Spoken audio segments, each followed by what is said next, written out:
Gold trusted gold buyers. మీరు తాకట్టు పెట్టిన బంగారాన్ని విడిపించి ఈ రోజు ఉన్న మార్కెట్ ధరకు కొనబడను. మీ కుటుంబ నేపథ్యం గురించి చెప్పండి సార్. మీ తల్లిదండ్రుల పేర్లు, వాళ్ళు ఏం చేసేవారు, మీ వారికి ఎంతమంది సంతానం అసలు? మా నాన్నగారు బండి నర్సయ్య గారని, వారు చనిపోయారు. మా అమ్మగారు బండి శకుంతల గారు. మీ నాన్నగారు వేరే ట్యాంక్ వెళ్ళి అనుకోకుండా యాక్సిడెంట్లో చనిపోయారు. పైన ఇంటి పైన ట్యాంక్ నిర్మాణం జరుగుతుంటే ఆ పై నుంచి కింద పడి చనిపోయారు. మీ ఇంటి దగ్గరే? మా ఇంట్లోనే. ఓకే. నాన్నగారు రిటైర్డ్ టీచర్, వారు ఓకే ఎడ్యుకేషన్ డిపార్ట్మెంట్లో చేసేవారు. అమ్మగారు గృహిణి. నాకు ఇద్దరు అన్నయ్యలు, నేను లాస్ట్.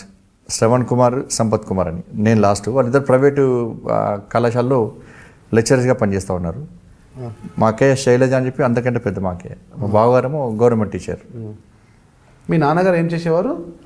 ప్రభుత్వ ఉద్యోగం ఉండేది, retirement. Irrigation department? Education department. Education. అదే నాకు టీచర్ అన్నారు, ఇరిగేషన్ అంటే ఎడ్యుకేషన్ డిపార్ట్మెంట్. మీరు ఎడ్యుకేషన్ అదే టీచర్ అన్నారు, మళ్ళీ ఇరిగేషన్ అంటున్నారు. Education department. నాకు కొద్దిగా డౌట్ వచ్చింది అనమాట. ఎడ్యుకేషన్ డిపార్ట్మెంట్ టీచర్, ఉపాధ్యాయుడు కాబట్టి ఆ డిసిప్లిన్తో మిమ్మల్ని క్రమశిక్షణ ఏబీ నుంచి వచ్చేది. ఆ విద్యార్థి సంఘాల్లో అగ్రెసివ్గా గొడవలు వచ్చేసి నాన్నగారు ఏమనేవారు కదా? అంటే నాన్నగారు చేసే ఉద్యమం నేను ఏదో వేరే రకంగా చేయవచ్చు, సమాజం కోసం చేస్తున్నా, విద్యార్థి సమస్యల పరిష్కారం కోసం పనిచేస్తున్నాను నేను. ఇప్పుడు కనీసం నేను ఇంట్లో నాన్నగారిని మార్చలేని పరిస్థితిలో సమాజాన్ని మార్చగలుగుతా. కాబట్టి నాన్నగారు నేను చర్చించుకోవాలి చాలా సందర్భాల్లో. ఆయన ఒకటే చెప్పేవారు, సమాజానికి ఉపయోగపడేది మాత్రమే చేయాలి. మన మీద తప్పు అనేది ఎప్పుడు ఎదుటి వేలెత్తి చూపే ప్రయత్నం చేయొద్దు, అటువంటి కార్యక్రమాలు చేయొద్దు. అక్కడి వరకు నాకు పూర్తిగా అనుమతించేవారు. ఫస్ట్ అసలు నన్ను బాగా చదివించాలని ఆలోచన ఉండే. ఈయన ఆలోచన ప్లస్ ఈ ఉద్యమాలు చూసిన తర్వాత సరే ఎవరొకరు ఉద్యమాలు ఉండండి అని చెప్పి సహకరించేవారు, అంటే ప్రోత్సహించేవారు. మీ గురించి నాన్నగారు అంటే ఆఫ్టర్ రిటైర్మెంట్ తర్వాత చనిపోయారా బిఫోర్? రిటైర్మెంట్ తర్వాతనే. రిటైర్మెంట్ తర్వాత ఎన్ని సంవత్సరాలు అయింది? ఇప్పుడు 20 years అయింది. 20 years. బాగున్నారా? అమ్మగారు బాగుంటారు, ఇంట్లో ఉంటారు. ఇక్కడ మీరంతా కలిసే ఉంటారు? ఉమ్మడి కలిసే ఉంటాం అంతా కలిసి. అరమరికలు ఏం లేవు. మీరు ఎక్కడ మ్యారేజ్ చేసుకున్నారు? కరీంనగర్లో అండి. కరీంనగర్. అందరు చదివింది అక్కడే? కరీంనగర్. మా శ్రీమతి గారు SBIలో డిప్యూటీ మేనేజర్. గుడ్ అండి. నాకు ఇద్దరు బాబులు. మ్యారేజ్ అయినాక జాబ్ వచ్చిందా? మీరు ఏమైనా చదివించుకుని జాబ్ తెచ్చుకున్నారా? మ్యారేజ్ ముందుకే జాబ్ వచ్చింది. ఓకే. ఉద్యోగరసాలు చేస్తారు. బ్యాంక్ ఎంప్లాయీని అంటే మళ్ళీ తప్పుగా అనుకోద్దండి, మీరు ఈ రాజకీయాలు, ఈ గొడవలు జరుగుతుంటారు కదా. బ్యాంక్ ఎంప్లాయీ అంటే కొద్దిగా డిసిప్లైన్గా ఉంటారు వాళ్ళంతా కూడా. కొద్దిగా ఎలా మీకు అనుకోకుండా, అంటే అది ఆశ్చర్యమే, కానీ అనుకోకుండా సంబంధం కుదరడం. కుదుర్చుకున్నారా? కుదిరిన సంబంధం. కుదుర్చుకోలేదా? కుదిరిన సంబంధం. కుదుర్చుకున్నారేమో అనేది. కుదిరిన సంబంధమే. ఓకే, గుడ్ అండి. అదే బ్యాంక్ ఎంప్లాయీని ఏంటంటే మీరు చాలా అగ్రెసివ్గా పోతుంటారు కదా. అయితే ఆ టైంలో నేను కోఆపరేటివ్ అర్బన్ బ్యాంక్లో డైరెక్టర్ నేను. ఓకే. నా మ్యారేజ్ అయ్యే టైంలో ఏంటంటే ఎలక్టెడ్ బాడీలో ఒక మెంబర్ ఆవిడ కష్టపడి ఉద్యోగం తెచ్చుకున్నారు. ఫస్ట్ నుంచి అంటే చదువులో కానీ వారు ఫస్ట్ నుంచి కొంచెం వాళ్ళ ఫ్యామిలీ మెంబర్స్ అందరూ కూడా మంచి కష్టపడి చదువుకున్నారు. వాళ్ళ ఫ్యామిలీ పొలిటికల్ బ్యాక్గ్రౌండ్ ఉందా? ఏం లేదండి, ఏం లేదు. వాళ్ళ నాన్నగారికి కొంచెం పొలిటికల్ బ్యాక్గ్రౌండ్ సంబంధాలు అంత యాక్టివ్ కాదు. ఇద్దరు బాబులండి. ఇద్దరు బాబులు. పెద్ద బాబు సాయి భగీరథ్ అని 9th class అండి. ఓకే. చిన్న బాబు సాయి సుముఖ్ ఇప్పుడు 3rd class. ఓకే. ఈ పేర్లలో కూడా మీ భావజనం కనిపిస్తుంది. విద్యార్థి సంఘాల్లో పనిచేసేటప్పుడు ఎన్ని కేసులు వచ్చాయి మీ మీదంతా? ఇక దాదాపు ఒక 25-30 కేసులు ఉండండి అప్పుడు. ఎన్ని కేసులు పడితే అంత పెద్ద లీడరా? అంటే కేసుల కోసం కదండి, అప్పుడు లీడర్ కోసం మనం ప్రయత్నం చేయలేదు. కేవలం విద్యార్థి పరిషత్తులు ఉన్నప్పుడు లీడర్ కావాలని చెప్పి ఆలోచన వరకు ఉండదండి. మన విద్యార్థి పరిషత్తులో ఏబీపీలో ఉన్నాం కాబట్టి ఈ సిద్ధాంతానికి అనుగుణంగా మనము విద్యార్థి సమస్యల కోసం ఫైట్ చేయాలి. ఏ సమస్య వచ్చినా ముందుండి ఫైట్ చేయాలి, ఆ సమస్య పరిష్కారం కోసం పనిచేయాలని చెప్పి ఆలోచన తప్ప ఏబీపీలో లీడర్ కావాలని ఎవరికి ఉండదండి. కాబట్టి ఏ కార్యకర్తకైనా ఉండదు. మనం నమ్ముకుని వస్తాం కాబట్టి పార్టీ ఆర్గనైజేషన్ ఏ చెప్తే దాన్ని కట్టుబడి పనిచేయాల్సి ఉంటుంది. ప్రైవేట్ కాలేజీలో కానీ గవర్నమెంట్స్లో కానీ అనేక సమస్యలు ఉంటాయి కాబట్టి ఆ సమస్యలు సామరస్యంగా పరిష్కరించుకునే సమస్యలు ఉంటాయి, ఆందోళనాత్మకంగా పరిష్కరించుకునే సమస్యలు ఉంటాయి. ఈ ఆందోళనాత్మక కార్యక్రమంలో భాగంగా కేసులు ఇవన్నీ కామన్గా అవుతూ ఉంటాయి. ఇక అన్నింటినీ భరించి ముందుకు వచ్చిన వాడే నిజమైన విద్యార్థి పరిషత్ కార్యకర్తగా నేనైతే భావిస్తూ ఉంటాను. కాబట్టి అట్లా చాలా కేసులు అయినాయి. జైలుకు పోవడము, కేసులు అటెండ్ ఇవ్వడము రెగ్యులర్ దాదాపు అప్పుడు అన్నీ అయిపోయి విద్యార్థులు అన్నీ అయిపోయినాయి, కేసులను క్లోజ్ అయిపోయినాయి. గతంలో బ్రదర్ అనిల్ అంటే వైఎస్ రాజశేఖర రెడ్డి గారి అల్లుడు షరీంలమ్మ గారి భర్త బ్రదర్ అనిల్ పైన కూడా దాడి చేసిన సంఘటనలో మీరు అప్పుడు జైలుకి పోయినామండి. అప్పుడు కూడా మేము అప్పుడు వాస్తవానికి ఏంటంటే ఎన్నికల కోడ్ అప్పుడు ఏ సంవత్సరము అది 2012 మన అదే విన్నాం అప్పుడు ఒకసారి బ్రదర్ 8 అప్పుడు రాజశేఖర రెడ్డి ఎలక్షన్స్ టైంలోనే. అప్పుడు ఎన్నికల కోడ్ ఉంది. అప్పుడు ఆ కోడ్ ఉన్నప్పుడు కూడా ఈ రాజశేఖర రెడ్డి అల్లుడు బ్రదర్ నీల్ వారు ఏం చేశారంటే హెలిప్యాడ్లో రావడం, హెలికాప్టర్లో రావడం, కలెక్టరేట్ లోపల ప్రభుత్వ స్థలంలో హెలిప్యాడ్లో ల్యాండ్ చేయడం, అక్కడ నుంచి కాన్వాయ్ ద్వారా లైవ్లో స్కూల్లో ఒక మతపరమైనటువంటి క్రైస్తవ సమావేశం ఏర్పడేసారు.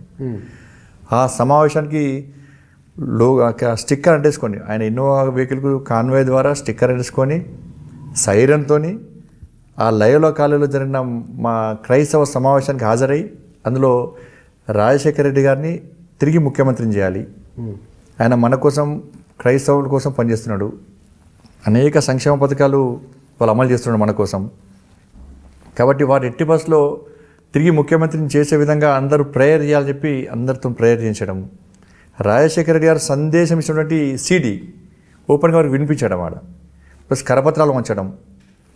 దాని తర్వాత కరీంనగర్ సెంటర్లో ఉంటే ఒక లాడ్జ్లో ఈ ఫాస్టర్స్ అందరూ కూడా సమావేశం ఏర్పాటు చేసుకోవడం, అందులో ఏ జిల్లాకు ఆ జిల్లా, ఏ కాన్స్టిట్యూన్సీకి ఆ కాన్స్టిట్యూన్సీ డబ్బులు పంచే ప్రయత్నం చేయడం. ఆ టైంలో మాకు సమాచారం వచ్చిన తర్వాత మేము అక్కడ ఆ స్పాట్ మీద పోయినాం. మేము అక్కడ ఇన్నోవా వెహికల్లో గిఫ్ట్ ప్యాక్స్ ఉన్నాయండి. ఆ గిఫ్ట్ ప్యాక్లో ఈ సీడీ క్యాష్ ఉంది, సీడీ ఉన్నాయి, కరపత్రాలు ఉన్నాయి. మేము పోయిన తర్వాత పోలీస్కి ఇన్ఫర్మేషన్ ఇస్తే పోలీస్ వాళ్ళు వచ్చిండ్రు. ఆ లాడ్జింగ్లో వస్తే క్యాష్ దొరికింది అందులో. ఎందుకు ఆ గిఫ్ట్ ప్యాక్లు ఎవరికి ఇచ్చేకి? అవి మొత్తము గ్రామాలలో పంచే ప్రయత్నం. ఎలక్షన్స్ ఇంకో 1 వీక్ ఎలక్షన్స్. Okay okay. ఎన్నికల ముసుగులో ఇలా ఎన్నికల కోడ్ ఉన్నప్పుడు కూడా కోడ్ను ధిక్కరించి డబ్బులు వంచడము, కరపత్రాలు వంచే ప్రయత్నం చేస్తుంటే వాళ్ళకు మాకు తోపులాట జరిగింది. ఫాస్టర్స్ అందరు ఫరారీ వెళ్ళిపోయారు. వెళ్ళిపోయిన తర్వాత పోలీస్ క్యాష్ రికవర్ చేసారు, ఇన్నోవాని సీజ్ చేసారు. ఈ లోపల గవర్నమెంట్ నుంచి రాజశేఖర ఒత్తిడి రాగానే ఆ ఇన్నోవాని వదిలిపెట్టిండ్రు, ఫాస్టర్లు వదిలిపెట్టిండ్రు.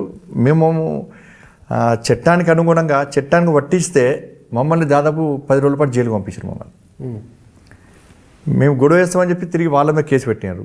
పెట్టిన తర్వాత మేము దాదాపు 5 సంవత్సరాల పాటు మేము కేసు తిరుగుతున్నాం. A1గా ఉన్నటువంటి బ్రదర్ అనిల్ను తిరిగి రాజశేఖర గారు ముఖ్యమంత్రి అయిన తర్వాత ఆయన కేసు నుంచి తొలగించారు.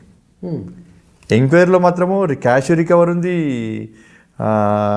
సీడీలు రికవర్ ఉన్నాయి చేశారు పోలీసు వాళ్ళు, పాంప్లెట్స్ రికవర్ చేశారు, ఇన్నోవాన్స్ చేశారు. రిపోర్ట్ అంతా మామూలుగానే ఉంది. బ్రదర్ అనిల్ వచ్చి స్పీచ్ ఇచ్చినట్టు చూపెడుతున్నారు. హోంగార్డ్ కాంచెల్లి ఎస్పీ గారి వరకు కూడా స్టేట్మెంట్స్ రికార్డ్ చేశారు. అన్నీ యథాతథంగా ఉన్నాయి.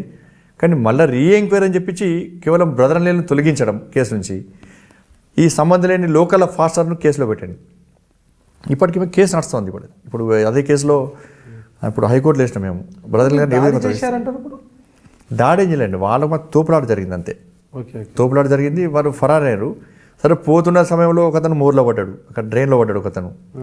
ఇంకొతను పోయి బస్ స్టాప్లో ఒక చిన్న గద్దె లెక్క ఉంటుంది దాని మీద పడడం, దాని తప్ప వేరేతో ఏం జరగలేదు ఇక్కడ.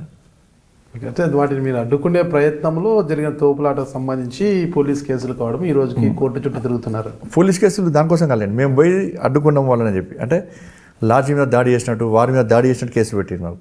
Okay okay. కానీ వాళ్ళ మీద ఏం కేసు లేదు. తర్వాత మేము అంతా గొడవ చేస్తామని చెప్పి కేసు పెట్టారు. వాళ్ళు జైలుకు పోలే, వాళ్ళ మీద బెయిలబుల్ పెట్టారు. మా మీద నాన్ బెయిలబుల్ పెట్టారు.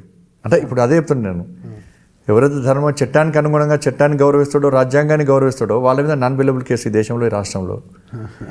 ఎవడో చట్టాన్ని ధిక్కరిస్తాడో, రాజ్యాంగాన్ని గౌరవించాడో వానికి రాచమర్యాదలు ఉంటాయి. అందుకే అంటున్నాను. మరి ఏమంటారు ఈ దేశం గురించి? ఇప్పుడు మార్పు వస్తుంది. ఒక మంచి ప్రధానమంత్రి గారు అయ్యారు నరేంద్ర మోడీ గారు, వారి నాయకత్వంలో మార్పు వస్తున్నది. ఇంతకుముందు మంచి ప్రధానులు లేరా? అందుకే చెప్తున్నాను, ఇప్పటివరకు ప్రధానులు అంత మంచి ప్రధాని అంటే మనం మోడీ గారు కావాలని ఎవరు కోరుకోరండి. మోడీ గారు ఎవరు కోరుకోరు మోడీ గారు కావాలని. మోడీ గారు కావాలని కోరుకుంటారంటేనే గతంలో ఏ విధంగా పాలన ఉందో ఇప్పుడు సోనియా గాంధీ గారి నాయకత్వంలోనే ఇవన్నీ జరిగినాయండి. సోనియా గాంధీ గారు ఈ దేశంలో ఒక ప్రధాన భూమిక పోషించినప్పటి నుంచే దేశంలో విపరీతమైన మత మార్పిళ్ళు. సోనియా గాంధీ గారి కాంచెల్లి రాజశేఖర్ గారి వరకు. ఇప్పుడు ఒక సొంత అల్లుడినే ఇవాళ మత ప్రచారం కోసం రాష్ట్ర వ్యాప్తంగా పర్యటన ఒక ఫిక్స్ చేసి తిప్పుతున్నారంటే అర్థం చేసుకోండి ఏ విధంగా జరుగుతున్నది. కేవలం మత మార్పుల కోసమే విచ్చలు డబ్బు ఖర్చు చేయడము. అందుకనే మార్పు రావాలని దేశవ్యాప్తంగా కోరుకున్నారు. మత మార్పిడిపై మీ అభిప్రాయం ఏంటి? మత మార్పిడి అనేది కేవలం కొన్ని క్రైస్తవ మిషనరీలు. ఇప్పుడు ఈ దేశంలో క్రైస్తవం లేదండి. ఇక్కడ ఇప్పుడు హిందుత్వం అనేది ప్రపంచంలో ఎక్కడ ఉండదు. హిందుత్వం ఎక్కడ నుంచి ఉందంటే కేవలం భారతదేశం. క్రైస్తవం అనేది అంతటి ఉంటుంది, ఇస్లాం అనేది అంతటి ఉంటుంది. అయినప్పుడు కూడా ఈ హిందూ దేశం అని అంటలేం మేము. హిందూ ధర్మం ఆధారితంగా ఏర్పడే దేశం భారతదేశం అంటాం మేము. క్రైస్తవం అనేది వచ్చినప్పుడు గతంలో క్రైస్తవులు ఎంతమంది ఉండే, జనాభా ఎంత, ఇప్పుడున్న జనాభా ఎంత, ముఖ్యంగా ఈ రాష్ట్రంలో రాజశేఖర రెడ్డి గారు ముఖ్యమంత్రి అయిన తర్వాత క్రైస్తవ జనాభా పెరిగింది బాగా. కేవలం పేద ప్రజల యొక్క వాళ్ళ యొక్క ఇబ్బందులను దృష్టిలో పెట్టుకొని వాళ్ళని ఆధారంగా చేసుకొని ఇవాళ మేము కళ్ళు లేకుంటే కళ్ళు ఇస్తాము, కళ్ళు వస్తాయి ప్రభువుని పూజిస్తే, మాట రాకుంటే మాట వస్తుంది, కాళ్ళు లేకుంటే కాళ్ళు వస్తాయి. ఈ సువార్త సభల పేరుతోని పేద ప్రజలను మభ్యపెట్టే ప్రయత్నం చేస్తూ చాలామంది వస్తున్నాయి అది ఇది అంటుంటారు కదా. ఇప్పుడు వస్తూ చూపెట్టాలి అండి. ఇప్పుడు డాక్టర్ ఎందుకు అనవసరం, వాళ్ళ కూడా డాక్టర్లు ఉన్నారు, అనేక హాస్పిటల్స్ ఉన్నాయి. నిజంగా వచ్చేది ఉంటే అసలు ఈ దేశంలో వేరే మతాలు ఉండవు. ఇక టీవీ ఛానల్స్ అన్నీ కూడా వీటి మీద ఎవ్వరు ఫోకస్ చేయరు. అనేక ఛానల్స్ కూడా ఈ సువార్త సభల పేరుతోని ఎంత ఘోరమైన అకృత్యాలు జరుగుతున్నాయి, పేద ప్రజలు ఏ విధంగా ఇబ్బందులు పడుతున్నాయో ఏ టీవీ ఛానల్ చూపట్టదు. తిరుపతిలో ఏం జరిగింది, వేములవాడలో ఏం స్కామ్లు జరిగినాయి, సాయిబాబా దేవుడా కాదా, లేకపోతే సాయిబాబా ఊళ్ళో ఏం జరుగుతున్నది అంటే ఇట్లా పండుగల మీద వివాదాస్పదమే, దేవాలయాల మీద వివాదాస్పదమే. ఇంకా ఇంతవరకు ఎక్కడో ఏ మసీదు మీదనో ఏ చర్చిలో ఈ వివాదాస్పదం అయింది అని చెప్పి, లేకుంటే ఇలా జరుగుతుందని చెప్పి ఎక్కడ ఏ ఛానల్ చూపట్టరు, ఏ మీడియా కూడా చూపట్టదు. కమ్యూనిటీ ప్రాబ్లమ్స్ వస్తాయని మీడియా కొద్దిగా అదే అంటే హిందూ సమాజం చేతగాని వాళ్ళన్న దృష్టి మీడియాలో ఒకటి ఉంది. అందుకే హిందువులందరూ కూడా ఈ ఓటు బ్యాంక్గా మారితే మీడియాలో కూడా మార్పు వస్తుంది, పొలిటికల్ పార్టీస్లో కూడా మార్పు వస్తుంది. ఆ మార్పు కోసమే మాలాంటి వాళ్ళందరూ తాపత్రయం. అందుకే హిందూ ఓటు బ్యాంక్ కోసమే ప్రయత్నం చేస్తున్నాం. ఈ దేశంలో ప్రజలందరూ కూడా హిందువులందరూ కూడా హిందూ ఓటు బ్యాంక్గా తయారవుతుంది తప్ప పొలిటికల్ పార్టీస్లో మార్పు రాదు, ఛానల్స్లో మీడియాలో కూడా మార్పు రాదు. గతంలో మీడియా ఛానల్లో మెజార్టీ ప్రజలు మైనార్టీలో మెజార్టీ ప్రజలు ముస్లింలు క్రైస్తవులు, హిందూ అని ఏ ఛానల్ రాయిపోతుండే. కానీ వస్తున్న మార్పును దృష్టి పెట్టుకొని హిందువులను ఈ మధ్య రాస్తున్నారు. ఎప్పుడు హిందూ రాకపోతే మెజార్టీ ప్రజలందరూ ఇలాంటి వారి చదువు వల్ల అందరు నాలా ఒక్కనే దేశంలో ఒక్కడి నేను ఒక కరీంనగర్ జిల్లా అండి నాదే ఉంది. మొత్తం రాష్ట్ర వ్యాప్తంగా వస్తున్నది, దేశవ్యాప్తంగా వస్తున్నది. కరీంనగర్లో ఏ ప్రాంతం మీద ఎక్కడ? లోకల్ అండి కరీంనగర్లో. కరీంనగర్ టౌన్. కరీంనగర్ రూరల్ కొత్తపల్లి అనుకుంటా మీ కాన్స్టిట్యున్సీలో. రెండు కొత్తపల్లి మండలం వస్తే రూరల్ రెండు వస్తాయండి. రూరల్ కొత్త రెండు మండలాలు వస్తాయి కరీంనగర్ టౌన్. కరీంనగర్ రూరల్ కావచ్చు, కొత్తపల్లిలో బండి సంజయ్ గారికి ఆశించిన స్థాయిలోనే ప్రజాబలం ఉంది అంటుంటారు. కానీ ఎటొచ్చి కరీంనగర్ టౌన్లో ముస్లిం పాపులేషన్ ఎక్కువ ఉంది. ఇక్కడ ఈ ముస్లిం ఈ ఫైటింగ్ ఇది ఎంత ఉంటుంది అంటే ఇక్కడ ఎలా రాణిస్తున్నారు బండి సంజయ్ గారు? అక్కడ ముస్లిం పాపులేషన్ ఎక్కువ లేదండి, 30% ఉంటారు అంతే. వాళ్ళు ముస్లిం పాపులేషన్ ఎక్కువ లేదు కదా. అదే 30% ఎక్కువైనప్పుడు 70% కదా హిందూ పాపులేషన్. అవి డివైడ్ అవుతాయి కదా ఓట్లు. డివైడ్ ఎట్లా కావండి? డివైడ్ అయితే అంటే నాకు 53 ఓట్లు ఎట్లా వస్తాయండి? నేను హిందూ ఓటు బ్యాంక్ అని గర్వంగా చెప్పగలుగుతున్నాను. హిందూ ఓటు బ్యాంకే నాకు 53,000 ఓట్లు పడ్డాయంటే కేవలం హిందూ ఓటు బ్యాంక్ అని గర్వంగా చెప్పుకుంటాను నేను. కాబట్టి ఎన్నికల సమయంలో లాస్ట్ చివరి రోజులో మనం గెలుస్తామని చెప్పి ఒక వాతావరణం రావడం, టాక్ రావడం, దాంతో కాంగ్రెస్ పార్టీ కూడా లాస్ట్ చివరి 4 రోజులు కొంచెం ప్రచారాన్ని అనుకున్న స్థాయిలో చేయకపోవడం, ఈ లోపల టీఆర్ఎస్ పార్టీ ఎంఐ పార్టీని కుమ్మకోవడం, ఆ లాస్ట్ చివరి 4 రోజులు ఓవైసీ గారు కరీంనగర్ రావడము, మసీదులను కేంద్రంగా చేసుకొని ప్రతి మసీదుకి డబ్బు ఇవ్వడము, సంజయ్ గెలుస్తున్నాడు అని చెప్పి ఒక ప్రచారం చేయడం, ఒక భయభ్రాంతులకు గురి చేయడం ద్వారా ముస్లిమ్స్ అందరూ వన్ సైడ్ ఓటేసింది వాస్తవం. దాని ద్వారా టీఆర్ఎస్ గెలిచింది వాస్తవం, అలా అనుమానం లేదు. దాంతోపాటు ఏంటంటే టీఆర్ఎస్ పార్టీ ఒకసారి అవకాశం ఇద్దామని చెప్పి ఉండడం వలన ఒకసారి అవకాశం ఇద్దామని ఆలోచనతో మాత్రం ఓటు బ్యాంక్ కొంచెం ఓటుకొని పెరిగే అవకాశం వచ్చింది వారు. అక్కడ టీఆర్ఎస్ గెలిచిందా, టీడీపీ గెలిచి టీఆర్ఎస్లోకి వెళ్ళాడా? అంతకుముందు టీడీపీ ఉండండి. టీఆర్ఎస్లో చేరిన తర్వాత ఎలక్షన్లు కండక్ట్ చేశారు కమలాకర్ గారు. Gangula Kamala first time TDP MLA, second time TRS నుంచి కంటెస్ట్ చేశారు. Okay, first TDP MLA, second 2014లో నేరుగా టీఆర్ఎస్ నుంచి కంటెస్ట్ చేశారు. టీఆర్ఎస్ కంటెస్ట్ చేశారు. గంగుల కమల. మీరు హిందుత్వ భావజాలంతో ఉన్నారు కదా, ఒకే పడవ మీద పోతున్నారు. అంటే మీ కాపు సామాజిక వర్గానికి చెందిన గంగుల కమలాకర్ గారు కూడా ఇప్పుడు ఎమ్మెల్యేగా ఉన్నారు కదా, ఇక్కడ ఈ కాపు ఓట్లు ఎలా బ్యాలెన్స్ అవుతాయంటారు? ఇప్పుడు నన్ను ఒక కుల ప్రాతిపదికన ఎవరు చూడరండి కరీంనగర్లో. ఇప్పుడు కాపు సమాజం కూడా ఎట్లా చూసిందంటే, మిగతా కులాలన్నీ కూడా సంజయ్కి మద్దతు తెలుపుతున్నాయి.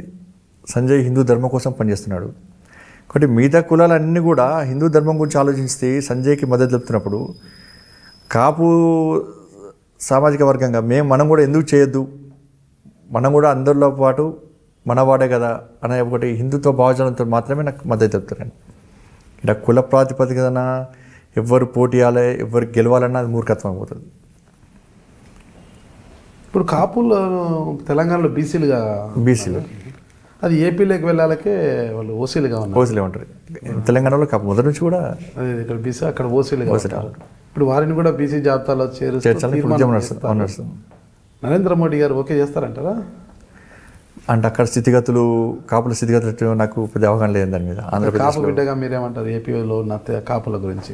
అంటే కాపు అని కాకుండా అక్కడ సామాజిక పరిస్థితులను బట్టి, ఆడు ఉన్నటువంటి వాతావరణం దాన్ని బట్టి చేస్తారా చేయరనేది నేనేం ఆధారపడి ఉంటుంది. చేస్తారని భావిస్తున్నారా? అదంటే నాకు దాని అవగాహన లేదు ఎక్కువ. అంటే అక్కడ ఉన్న పరిస్థితి లేదని అవగాహన లేదు. మీ ప్రాంతానికే పరిమితం అయిపోయారు మీరు, మీ హిందుత్వ భావజాలం కరీంనగర్.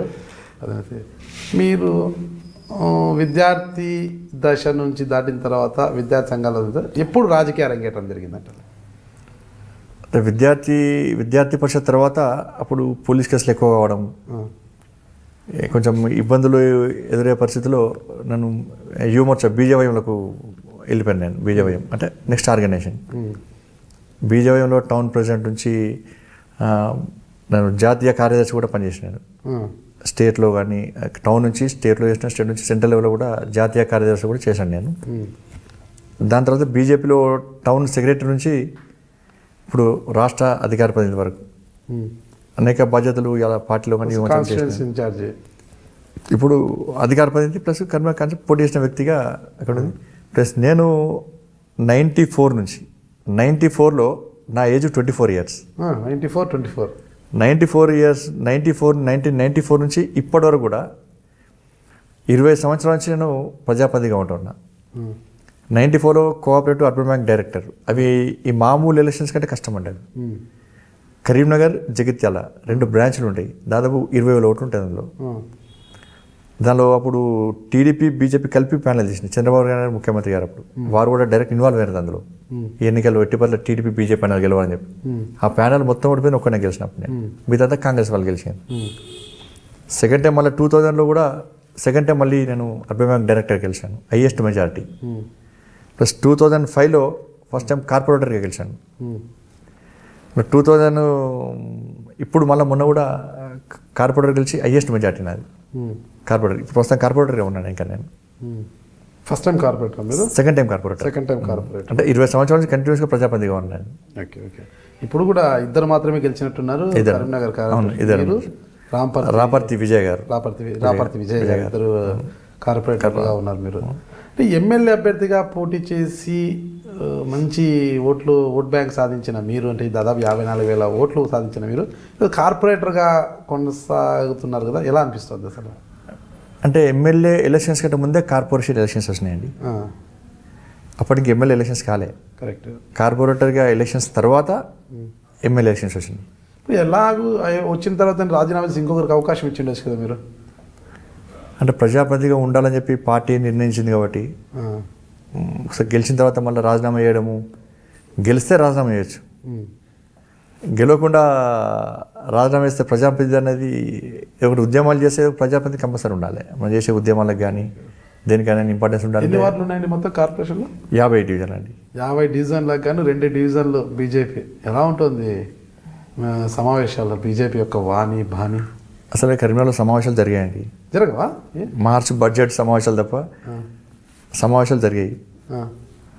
స్టాండింగ్ కమిటీ ఉంది కాబట్టి స్టాండింగ్ క్యాంప్లో వాళ్ళు నిర్ణయాలు తీసుకుంటూ ఉంటారు. కాంగ్రెస్ ఎన్ని స్థానాలు ఉన్నాయి ఇక్కడ?